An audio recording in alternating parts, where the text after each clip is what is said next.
saniki kula takon karo sampean. Sampean entuk wangsit saka sapa? Saka dewa. Dewa iki cetha jenenge sapa? Bathara sapa? Wah, nek bab kuwi aku ora ngerti. Kuwi mung swara tok. Wah iso uga kuwi mung swara tip. Utawa wong jajal sound system. Aja kepenak kowe waton nyuwara. Kowe tapa merem to? Merem. Kowe le tapa ora ndelokke sapa-sapa to? Ora. Lah, kuwi kowe le tapa nang ndi? Ning Sanggar Pamelengan. Sanggar Pamelengan iki kiwa tengene ning omah ora? Ana. Lah aku mesti wong nyetel sound system. Udu swara dewa. Lah kok dadi kowe ngawur arep boyo karo Semar Gagabranganamaya. Badranaya. Nayantaka Bojogati. Duduk manang uneng. Adalah. Gawe kaget. Ngantos tratapan ati kula. Sedaya kawula padukuhan sami alok. Enten priyagung rawuh. Lah kok malah menika ndara-ndara kula lancur-lancur Pandhawa. Ndara Antasena kula ngaturaken bekti kula kunjung nggih Den. Ya Kakek Semar ndak tampa. Ngaturke bekti karo aku tiba padha-padha. Pamujiku katur ya nggih kula tampi. Ndadosaken bingah raos sing manah. Ndara Gatotkaca wilujeng Den. Ya Kiai Semar Slamet Prabaku. Aku ngaturake sembahku katur. Kok ngawawahi adat. Kula niki ming batur, kula niki ming Panakawan nek sampeyan ngaturke bekti karo Semar. Mengke kula kuwalat. Ora, Kiai. Sembahku tampanono. Nggih kula tampi dawah sami-sami. Ndara Antarja wilujeng Den. Ya, Kiai Semar Slamet tekaku. Aku ngaturke basaku katur ya Kiai Semar. Nggih, kula tampi. Nala Gareng Petruk Bagong. Ndaramu padha rawuh. Ngaturna bekti karo bendaramu. Ndara Antasena bekti kula nggih Den. Nala Gareng tak tampa reng. Pangestuku Tampanana. Kula pundi nggo jimat Ndara Gatotkaca bekti kula nggih Den. Yo Nala Gareng pangestuku Tampanana. Nun nggih. Ndara Antarja bekti kula nggih Ndara. Yo Nala Gareng tak tampa. Pangestuku Tampanana. Nun nggih. Ayo truk urut. Ya. Ndara Antasena bekti kula. Ya truk tak tampa. Pangestuku ya truk nggih. Ndara Gatotkaca bekti kula. Ya Petruk tak tampa pangestuku Tampanana. Ndara Antarja bekti kula nggih Den. Ya Petruk tak tampa pangestuku Tampanana. Nggih. Ya Gong. Sing ngarep sapa? Antasena. Ndara Antasena bekti kula konjo nggih Ndara. Ya Bagong tak tampa. Wah, katon sumringah raimu. Calon dadi duta. Oh iya. Ya. Duta nendi? Dereng ngerti. Teng pundi niki mengke? Ya. Bekti kula nggih Den. Ya, Bagong tak tampa pangestuku Tampanana ya Bagong. Nun nggih sangat anggen kawula mlindadosaken jimat paripe. Karada bindeng kowe. Pilek e. Oh iya. Ndara Gatotkaca bekti kula nggih Den. Ya Bagong tak tampa pangestuku Tampanana. Nun nggih sangat anggen kawula mindu. Mundi. Apa? Mundi. Kuwalik. Mundi ndadosaken jimat. Sing mburi kae sapa to? Antarja kuwi ora apal rondarane kok ora apal to. Ora tau kepethuk. Ora tau ngekeki apa-apa barang. Ndara Antarja. Kae mbarepe Ndara Werkudara. Walah. Mbarepe Ndara Werkudara to? Heeh. Ndara Antarja bekti kula konjo nggih Den. Ya Bagong tak tampa pangestuku Tampanana ya Bagong. Nun nggih sanget anggen kawula ndadosaken jimat.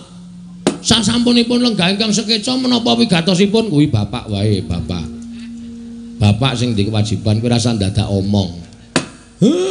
Den, matur nuwun. Dene sampeyan penuruti napa sing dadi penjaluk kula. Kaget rasaku kayak nalika semana aku nampa nawala saka Kakek Semar. Wondene surasaning nawala, Kakek Semar nyuwun dawuh kelawan aku supaya sowan nganti Kakang Gatot karo Kakang Antarja. Ora janjane iki arek eneng apa lan Kakek Semar kuwi duwe wigati apa? Janjane ming sepele ning kula niku nek mboten atur kali para pepunden menika. Raos kula kok mboten kepenak. Arep duwe gawe apa? Kakek Semar. Kula niki duwe niat kalih anak-anak kula niku mbangun Karang Kadempel. Merga Karang Kadempel menika kathah papan-papan sing wajib entuk kawigaten saka kawula sak Karang Kadempel. Mila niat kula kalih para kawula sak Karang Kadempel kepengin mujudake papan menika kanthi sae lan ingkang saestu ngremenaken. Ning nuwun sewu gandeng kula niki wong sekeng, kula wong ora duwe. Kula niki wong sing urip kula niku mung cukupan. Bebasan gegeden nempyak kurang sagak, kakehan gluduk kurang udan. Mula kula ngrawuhaken sampeyan-sampeyan iku ingkang wigati mboten ketang kula niku diayeng-ayeng. Diparingi bantuan apa kemawon mboten kok kula ngemis njaluk brana picis mboten. Ning wajibe diarahke utawa digenahke, dipernahke sampun ngantos tumpang sok mangkenipun supados papan menika dados kanthi sae Ndara. Oh, perkara ngono to. Nggih, nggih. Pokoke cekak gampange nyuwun dana. Saking Ndara-ndara Antarja, Ndara Garkaca, Ndara Antasena. Ora ya, Gong. Igu partikel kuwi luwih apik tinimbang dana.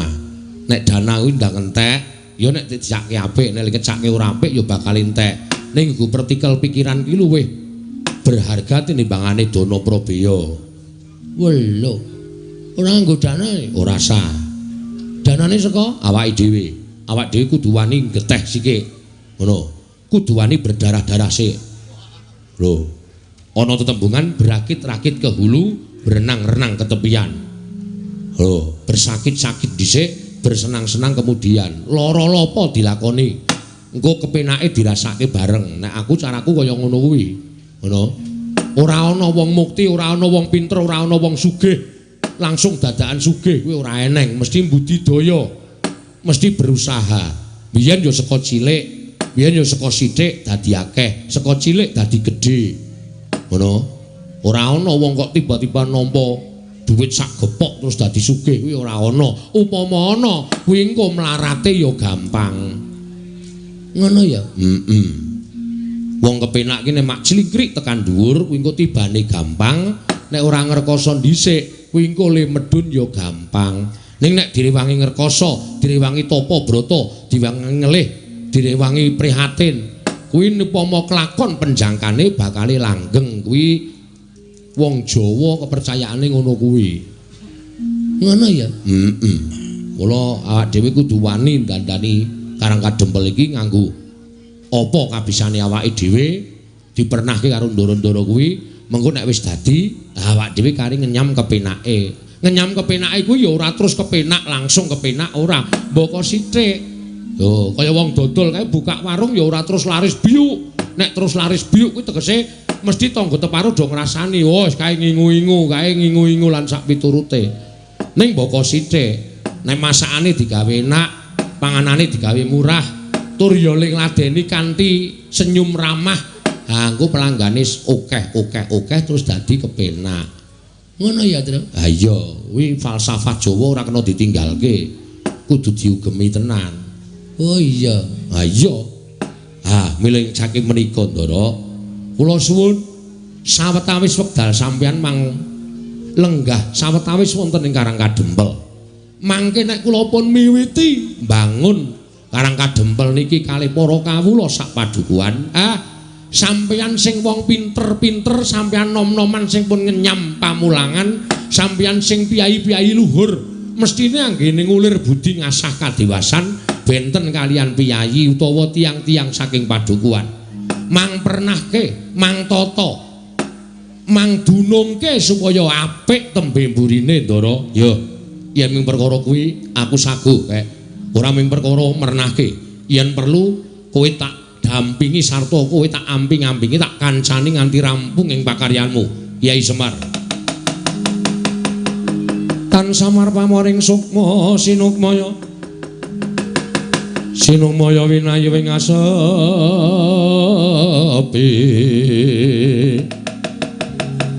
sumimpen telenging kalbu pambukaning warana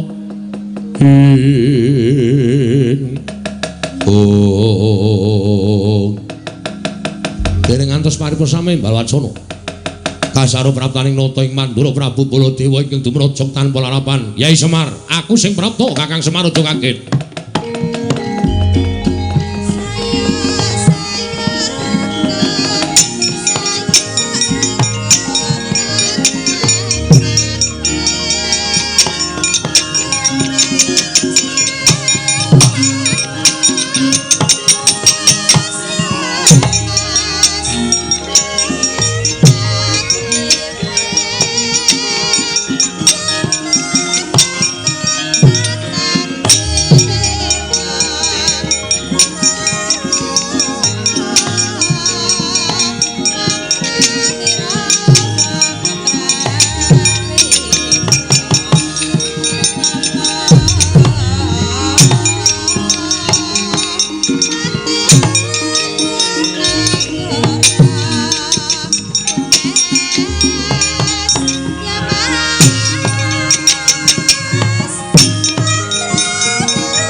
Damel kaget raos sing manahipun ing abdipun Semar. Tiyang agung Baladewa. Sami wilujeng rawuhipun Den. Yo. Kakang Semar tansah pinangan ing kawidadaning ring sambi kula praptaku. Adoh saka rubeda. Agung aturake pudyasawaku katur ngersaning Kakang Nayantaka. Nggih, kula tampi ndadosaken jimat. Waduh, Ndara Baladewa barang rawuh, Tru. Ndara Baladewa bekti kula kunjung nggih, Den. Ndara tiyang agung.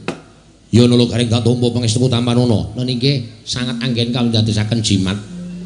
Sinuwun Mandura bekti kula katur nggih, Den. Ya, Petruk kantong bolong tatompo pangestu Tampanono. Oh iya, kula pun dinggo jimat paripe. Ndara Baladewa bekti kula katur nggih, Den. Ya, Bagong. Ndak tompo pangestu Tampanono, Bagong. Ini sanget kula pundi? Melu cepet iki lho. Ha kono le omong cepet banget ae. Nek ra tak imbangi, aku ki biasane alon-alon e. Kono kok cepet. Iya. Wah. Semar aja kaget aku prapta ning Karang Kadempel. Nggih. Wigatosipun menapa? Jejeripun tiyang agung mestinipun boten perlu rawuh enten Karang Kadempel. Cukup panjenengan utusan Nayaka Mandura nimbali dhateng kula. Hadan? Supados sak mangke kula saged sowan ning kok dadak kraya-raya rawuh teng Karang Kadempel. Wigatosipun napa? Kakang Semar. Sawangen Baladewa Kakang Semar dina samengko iki nganti persasat kaya wis ora duwe pangarep-arep urip. Ngerti lamun wis ana 3 sasi iki negara Mandura ketaman pegebluk. Akeh para kawula ing esuk lara sore ketiwasan, sore lara esuk tekaning pati. Mongko madal saring usada. Wis ora kurang-kurang gonku ngrawake para brahmana winasisiwa sugata miyang para nimpuna supaya nambak rengkaning praja parandening katindakake gagar wigartan antuk karya. Nganti adeking nata Mandura Baladewa disuraki dening para kawula sak negara Mandura.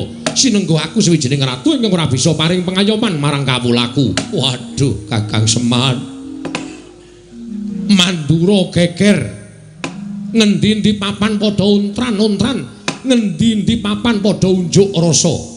Merga ora nrimakake nggonku ora bisa nyirep marang pageblik ing tumama nang Praja Mandura. Salajengipun kados pundi? Nalika semana wanci ingkang tak tamtokake, aku nglakoni prihatin kanthi sarana sari narite sesemek ron raja mula bebantal boto sarimbak. Nalika semana ana wangsiting dewa ingkang paring sasmita lawan Baladewa supaya aku sowan marang Karang Kadempel nyuwun biyantuning Kakang Semar. Lah namung sak kula kok. Terus kula kenapa cobi kula badhe nyuwun priksa. Kula kadhawan menapa? Ya mung aku yen bakal bloko karo Kakang Semar iki mau, rasaku ora kepenak. Rasaku ora tekan. Ning yen to ngelingi kahanan negaraku, paripaksa aku kudu kuat lan tekan matur marang ngersaning Kakang Nayantaka. Nggih, mboten napa-napa, mboten napa-napa. Mang paring pangandikan. Nek pancen Semar kudu dadi srana waliyaning Praja Mandura nggene ketaman pegebluk, kula mboten napa-napa, mang dawuh napa kula nderek. Sampun malih to kadhawan minggah gunung. Nadyan kula kadhawan jegur segara, kula purun waton dados waluyanipun negara ing Mandura. Kula kadhawan beto barang ing awrat kula sagah nglampahi, kula kadhawan mlampahi ing tebih kula mboten badhe selak. Waton dika Ndara Baladewa paring dawuh. Ning yen aku matur apa Kakang Semar ora kogel penggali luwe-luwe. Penggalihmu ora pingget mergo atur ing Baladewa. Den, kula niki nek upama ngrasake pinggete ngati, wis tatas runtang-ranting ati kula. Kula niku momong para Pandhawa ora pisan ora pindho digawe gela, kula ya ora apa-apa. Momong Ndara Janaka ora pisan ora pindho digawe kagol ati kula ya ora pingget, ati kula ya ora serik. Upama kula niku ngopeni rasa mangkel, ngopeni rasa sing pingget teng ati, mbok menawa kula wis minggat saka Ngamarta. Kula wis wegah momong para Pandhawa. Ning gandeng tumrap Semar wong urip ing alam padhang menika, apik-apike wong urip niku nek linambaran sabar, tuwene ikhlas. Nadyan disebut niku gampang dilakoni angel. Ning apik-apike wong nek iso nglakoni watak sabar lan ikhlas niku dadi mantasaning menungso, dadi mustikaning titah. Mila monggo kula aturi paring dawuh Semar kapurih napa. Aja lara atimu aku tak matur marang saniki Kyai Nayantaka. Nggih, mangendika mboten napa-napa. Wanter dawuhing dewa ingkang tak tampa. Nalika semono metu marganing pasumenan. Sasmita dumeling tan ana ing karna swara ingkang tanpa wujud ngandhakake yen to aku kudu iso mboyong marang Kakang Semar prapteng negara Mandura. Lah kersane nek mung diboyong wae kula purun mawon. Terus sakniki kula memperjelaske mawon. Kersane napa?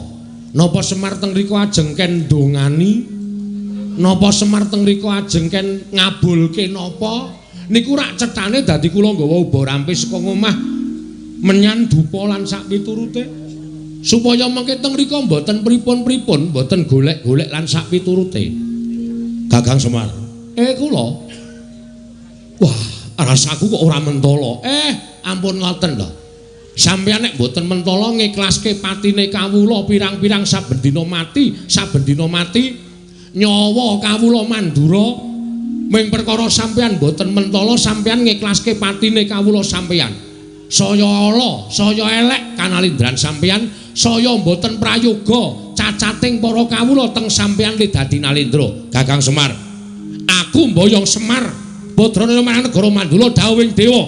Dina samengko Semar kudu dadi tumbal ana negara Mandura, Semar Putranaya.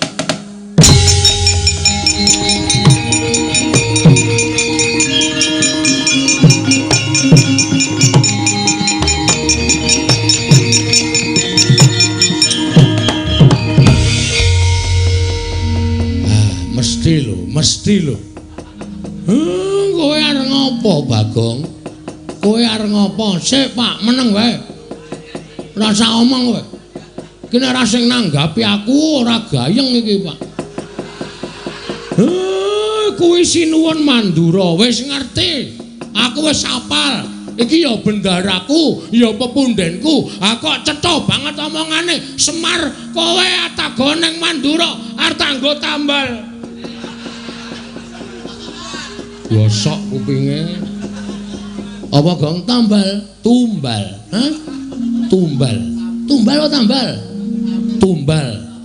Tumbal apa tambul? Tumbal. Tumbal? Saya nesu aku. Penyakit. Gugu karepe dhewe. Nek ora digenahke Petra iki mau aku basa apik-apik karo sampean. Nek bareng digenahi karo Panakawan sing jenenge Petra, kakangku. Nek Semar arep digawe ning negara Mandura nggo tumbal, wae lah. Kewanen kowe ling ngucap. Aku jane ora mentala, Bagong. Ning piye meneh? Negara Mandura mbutuhake Semar. Semar ki menungsae, udu sapiye? Semar ki menungsa. Bapak Semar ki menungsa tur dadi pengarepe Pedukuhan Karang Kajembel. Nasane Saniki kula takon karo sampean. Sampean entuk wangsit saka sapa? Saka dewa. Dewa iki cetha jenenge sapa? Bathara sapa? Wah, nek bab kuwi aku ora ngerti. Kuwi mung swara tok. Wah iso uga kuwi mung swara tip. Utawa wong jajal sound system. Aja kepenak kowe waton nyuwara. Kowe tapa merem to? Merem. Kowe le tapa ora ndelokke sapa-sapa to? Ora. Lah, kuwi kowe le tapa nendi? Ning sanggar pamelengan. Sanggar pamelengan iki kiwa tengene ning omah ora? Ana. Lah aku mesti wong nyetel sound system. Udu swara dewa. Lah kok dadi kowe ngawur arep boyong karo Semar Gagabranganamaya. Badranaya. Nayantaka Bojogati. Duduk Manangunung. Kowe duduk Pak? Ora. Lah kok jenenge duduk Manangunung? Wis rasa cerewet kok ngono kok dak takokke ora. Goleki rondo Pak. Moh. Kok duduk Manangunung goleki rondo engko nggo aku. Wis. Bales tenan. Hah? Nek Bapak digawa menyang ngendi mau? Negara Mandura jelas aku ora ikhlas.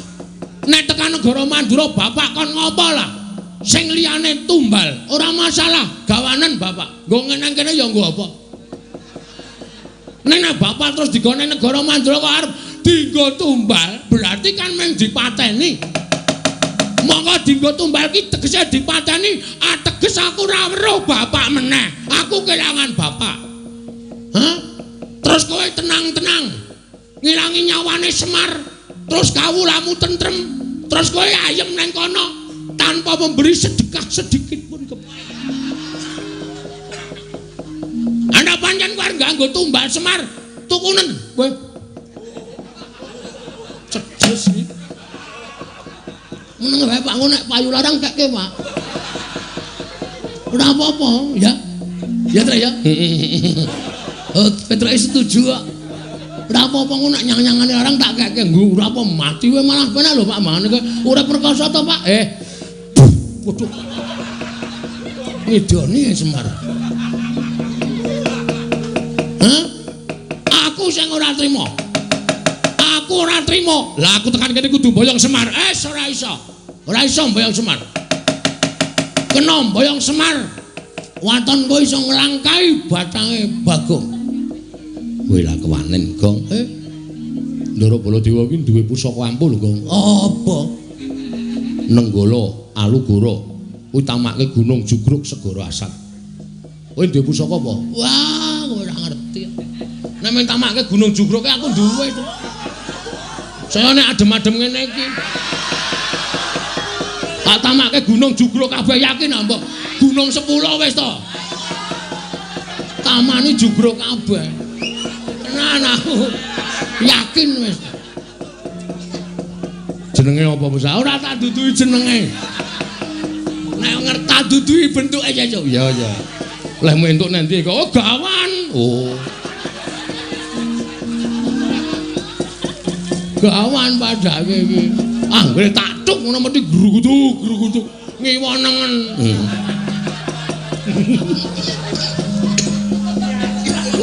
Syukur menggo ra kowe. Nan kowe ora baen-baen.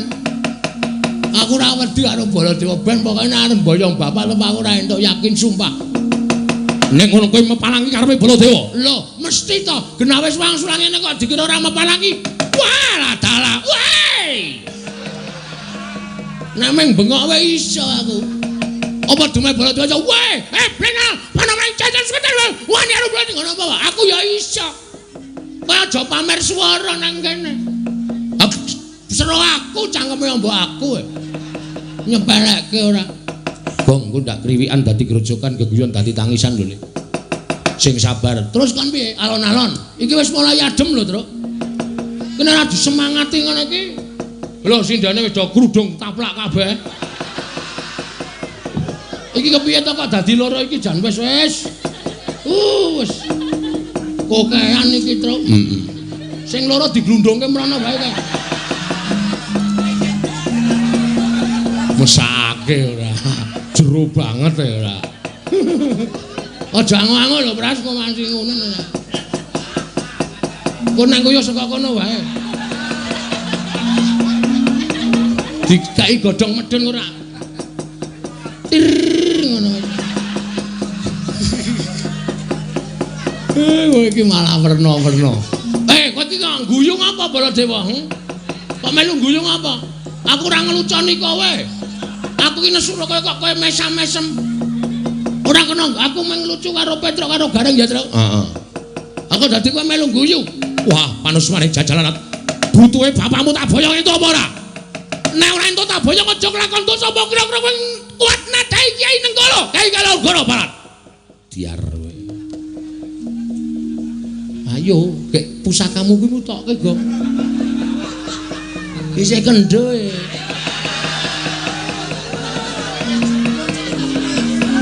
Burung tak empake. Jarene iso nggo nuthuk gunung. Ha iki nek ora dimatke ya nggo nuthuk ya ora jugrek. Men kaya wong keplok. Iya.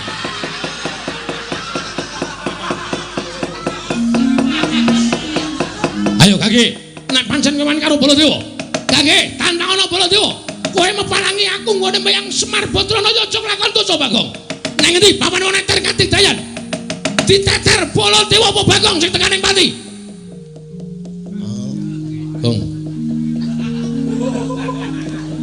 Ngopo kok mundur? Teratapane aku. Terus? Oke. Wisen ditonton karo Petro karo Gareng. Iwas bengok-bengok kok ora wani. Oke, nanti papane wong neter Katidayan. Bagong. Mundur. Ngapa, Pak? Mundur. Aja dipisah, Pak. Aja dipisah. Ora tak pisah, mundur. Aku wani, Pak. Ya ning mundur. Kowe ora ngerti kowe iki okol ora nganggo akal. Bapakmu iki deloken temandang ora usah bengok-bengok ning merantasi. Bapak arep gelem diboyong? Ora, ning kowe minggat tok.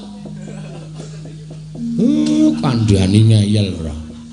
Wah, getun aku to. Ra sida gelut getun aku. Gayamu lah. Moto penge iki senengane. Nuwun sewu. Nek sampeyan ajeng boyong kali Semar ngawi, nggo. Kula mang boyong. Kula ikhlas didadekke tumbal teng negara Mandura mboten napa-napa. Kula manut. Yen kowe ikhlas mapana dina iki tak boyong Semar Badranaya. Monggo ndara kula kantun nderek kali sampeyan.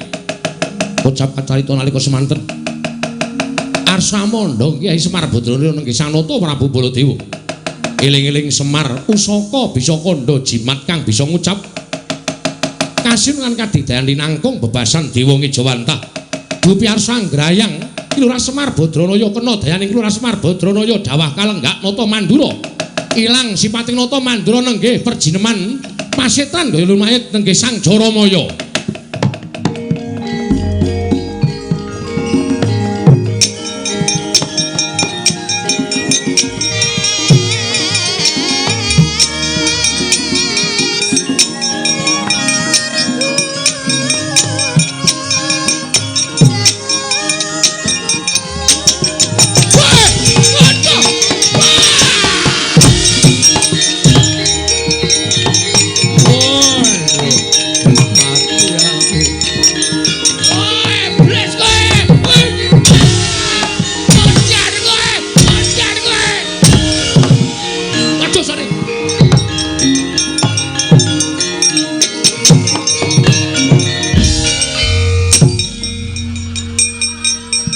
Ya ngawur to, Gong, saking mempeng kowe. Cengele Semar kaya rai buta. Wah, gejlek sak kayang-kayange. Ngawur ora. Aduh, Kyai Semar kula nyuwun. Kula nyuwun gesang. Wah, sapa ya, Pak? Jaramaya. Wah, Jaramaya ora. Anak buah sapa iki? Anak buah Betari Durga. Iki kawulane Durga. Wah, sekan ratatanan ke. Mangkelake ora. Aduh. Aku njaluk. Aku njaluk urip Semar. Aku njaluk urip aduh. Kowe iki ngopo? Kowe iki ngopo ora tak kabak-kabake? Aduh mati aku. Aduh Semar. Iya tak nehi urip Jaramaya, tak nehi urip. Aduh. Bagong kowe tak tuthuk ndasmu lho. Iki wis ora iso apa-apa iki ora sato kapak-kapake. Iki pancen tumbak cucukan iki. Aku kira ngapa-ngapa ya, Mer. Ki meng tengok nang kene kok. Waduh.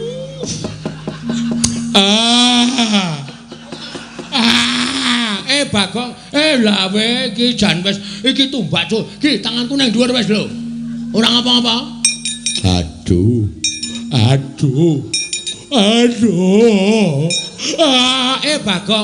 Bagong. Wah, iki apa kepidak kok? Tak kira nek lemper. Tak ngono-ngonoke kok.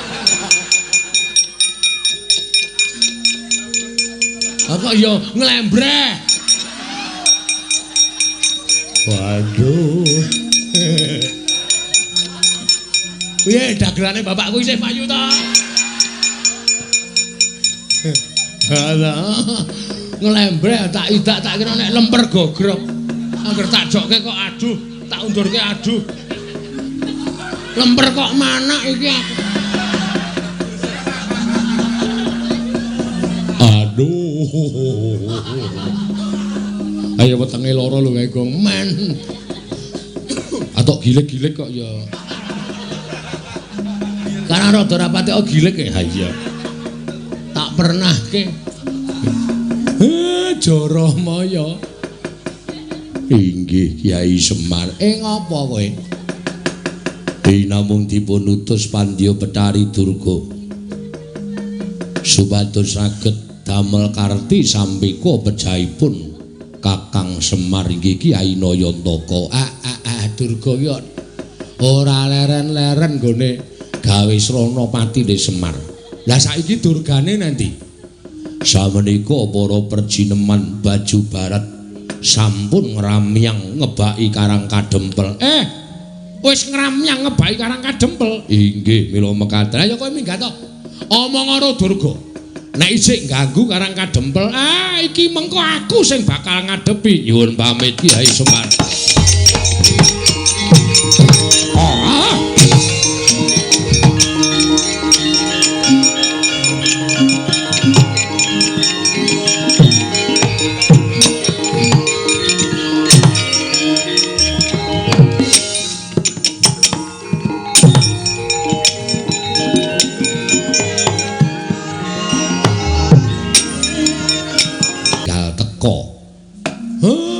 Jebul niki wau sinuwun Mandura ketoke blegere nata Mandura bareng kula sebda lah kok wujud Jaramaya matur nek Durga kali sak wadya balane pun ngramyang teng Karang Kadempel. Wi ladal. Lah terus sampean pun sago bantu kula to. Mula perkara wadya balaning Betari Durga niki kula pasrahke sampeyan kalih anak-anak kula. Kula tak ngrantam sarta kula tak mikir napa sing kula butuhke mengke supaya anak-anak kula sing golek. Ngono kae. Nggih. Ya nek pancen kaya ngono aku kari manut. Wis tak rampungane karo Kakang Garukaca, Kakang Antarja. Ning ya aja lali, kakek ya tetep kudu melu ngawat-awati kelawan tandange putra-putra Pandhawa iki kae. Nggih, ampun kuwatir. Kula tansah ngampi-ngampingi kalih sampeyan. Nala Gareng Petruk Bagong, kowe krungu dhewe Karang Kadempel diancam karo balane Betari Durga. Mongko balane Betari Durga kuwi bala sing ora ketok, sing do ngati-ati. Mungsuhmu bangsaning jim setan priprayangan sing watake angkara budi candala. Kawula padha dikon supaya tata-tata samapta ing gati sawiga ing diri. Nala Garengmu benga pedukuhan kabeh lawange kon nginep dhuwure kon menehi janur kanthi carana kaya mengkono ora bakal di leboni karo bangsaning Betari Durga. Petruk karo Bagong ngulatana ndaramu nek ana apa-apa matur aku. Oh nggih Pak, nggih pangestuaken dawuh. Wis pepanggihan padukuhan iki dibubarake dhisik. Aku tak ketemu karo mbokmu, tak jake itung-itung babakan garap kahanan Karang Kadempel. Oh nggih ngestaken dawuh. Karawitan Karang Kadempel kon ngiringi Bapak Semar. Oh nggih Pak, wah jan. Kaya gendinge napa Pak? Gugur gunung. Ora wangun. Paling ora ya ladrang apa ketawang. Kuwi sing apik. Kuwi Tangerang. Ketawang kok Tangerang ora. Apa manut aku ki ora ngerti gel. Aku ki isane ming Pangkur. Aku ki isane ming Pangkur nek liyane Petruk kuwi sing menguasai. Nggih. Santi Mulya mawon Pak. Kuwi cocok kuwi. Santi kuwi aku cocok. Santi Mulya. Wis. Wis kono gek dunekke grombyang-grombyang. Aku ge tak mlebu, ndara-ndara kula pasrahke nggih Den. Ya, kek nyuwun pangestu. Kyai Semar nyuwun pangestu. Kyai Semar nyuwun pangestu. Nggih ngatos-atos. Mugi-mugi lebda ing karya Ndara. Purna gati ning pananggilan. Gelora Semar sumlebet madyaning pendhapi padukuhan katurun saking Mandrawa. Sadaya para kawula padukuhan tansah ngrepekaken kidung suci Santi Mulya.